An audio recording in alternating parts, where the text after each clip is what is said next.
Subdividing your model will usually round or smooth any hard edges on your mesh, especially low poly models. Open the Geometry subpalette and expand the Crease tab. Press the Crease button to apply creases to edges of your model. This will preserve the hard edges when subdividing your mesh in ZBrush.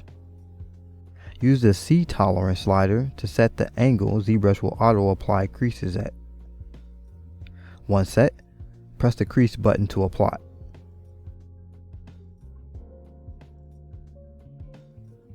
You can isolate a portion of your mesh and press the Crease button to apply a crease to the border of visible polygons. Press the Crease All button to apply creases to every polygon on your mesh. This can retain a low poly look when subdividing your mesh.